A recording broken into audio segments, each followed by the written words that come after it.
সুপ্রিয় শিক্ষার্থীবৃন্দ, আসসালামু আলাইকুম। অনলাইন ক্লাসে তোমাদেরকে স্বাগতম। আমি মোহাম্মদ সাখাওয়াত হোসেন, প্রভাষক, সমাজবিজ্ঞান, পার্বতীপুর মহিলা ডিগ্রি কলেজ, পার্বতীপুর, দিনাজপুর।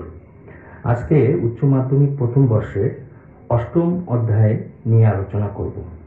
জাতি ও বর্ণ প্রথা।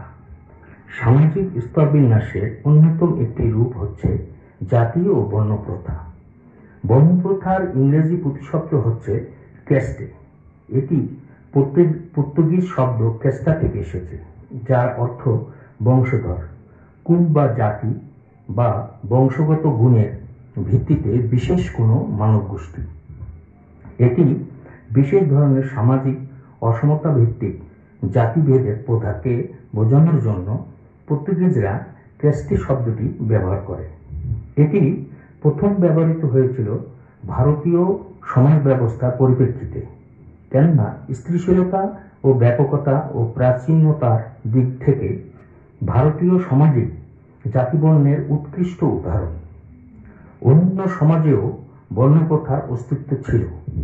প্রাচীন মিশর, জাপান, রোম এবং আধুনিক মায়ানমার, ইউরোপ ও আমেরিকার বর্ণপ্রথার উপস্থিতি লক্ষণীয়।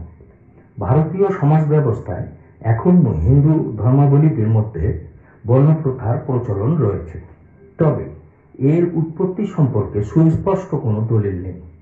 ধারণা করা হয় 4000 বছর পূর্বে যাযাবর আর্য হানাদারদের আধিপত্য বিস্তারের একটি ব্যবস্থা হিসেবে এর আবির্ভাব ঘটে। হিন্দু ধর্মের জাতিকে বর্ণ হিসেবে উল্লেখ করা হয়েছে।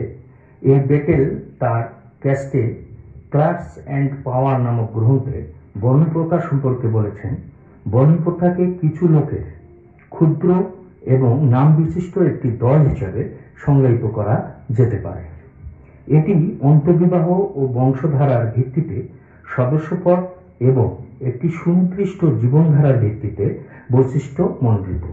এটি মাঝে মধ্যে ঐতিহ্যবাহী সুনির্দিষ্ট পেশা অন্তর্ভুক্তির প্ররোচনা দেয় এবং স্বভাবতই কম বেশি স্বতন্ত্র কিছু অনুষ্ঠান, উঁচু নিচু ও ক্রমানুসারে পদমর্যাদাকে সুসংগঠিত করা প্রয়াস পায়।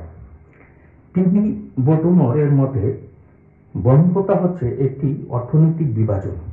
বর্ণপ্রথা সম্পর্কে তিনি বলেন, ভারতীয় বর্ণপ্রথা সামাজিক স্তরবিন্যাসের এক অন্য অবস্থা।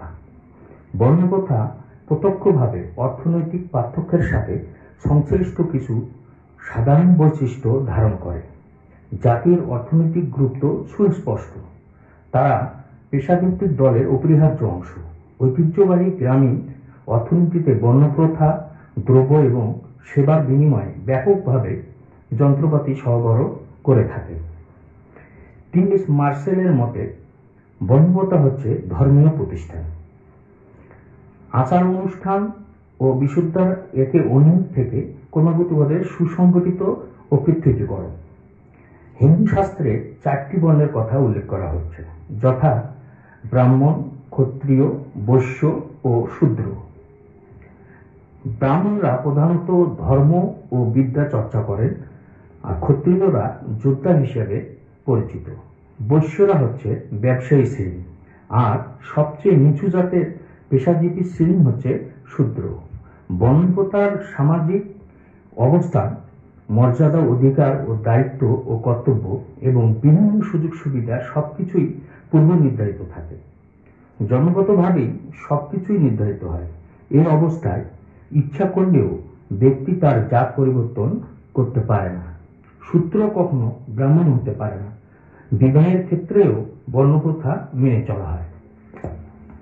দুটি ভিন্ন জাতের মধ্যে সাধারণত বিয়ে হয় না। এ প্রসঙ্গে কে ডেভিস তার হিউম্যান সোসাইটি নামক গ্রন্থে বলে, বর্ণপ্রথার সদস্যপদ হচ্ছে বংশগত। শিশু জন্মগতভাবেই তার মাতা পিতার মর্যাদা গ্রহণ করে। উত্তরাধিকার সূত্রে প্রাপ্ত এই সদস্যপদ জীবনের জন্য নির্ধারিত।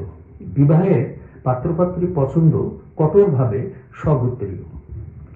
হিন্দুদের বর্ণপ্রথা বিশ্লেষণ করলে কয়েকটি গুরুত্বপূর্ণ বৈশিষ্ট্য দেখা যায়। 1 নম্বর হচ্ছে জাতিবর্ণের বৈশিষ্ট্য হচ্ছে জন্মসূত্রে সদস্য পদ লাভ করা। বর্ণপ্রথার কোনো ব্যক্তির সামাজিক অবস্থান জানতে হলে দেখতে হবে তার জন্ম কোন বর্ণে। এখানে ব্যক্তির সামাজিক অবস্থান ও মর্যাদা নির্ভর করে তার বর্ণের উপর। ব্যক্তি যে বর্ণে জন্মগ্রহণ করে তাকে আজীবন সেই বর্ণেই পরিচয় বহন করতে হয়। ইচ্ছা করলেও সে বর্ণ পরিবর্তন করতে পারে না।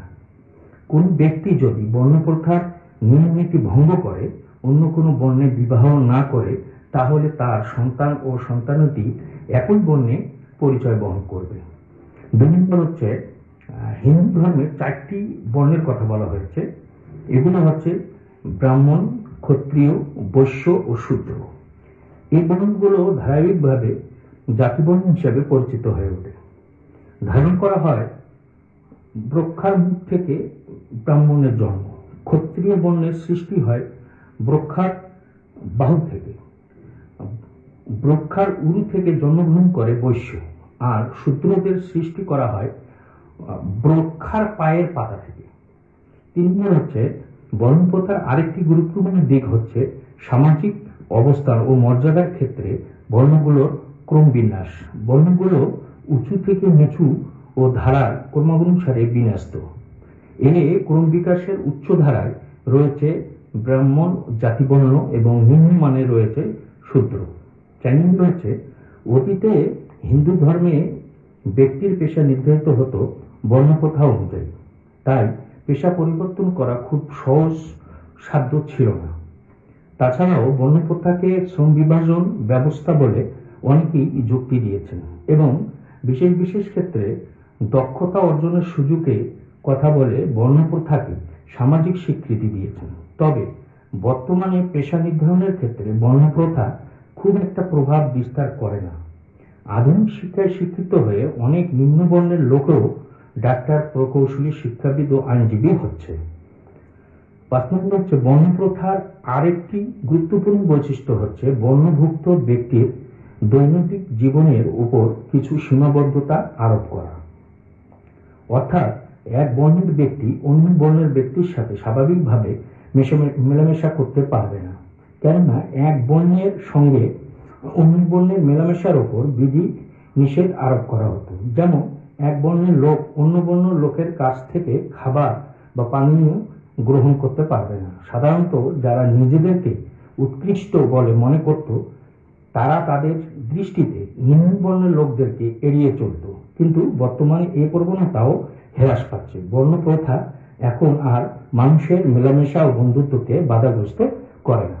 তাহলে আজকে আলোচনা করা হলো জাতি ও বর্ণপ্রথা। পরবর্তী ক্লাসে তোমাদের দৃষ্টি আকর্ষণ করছি। আসসালামু আলাইকুম।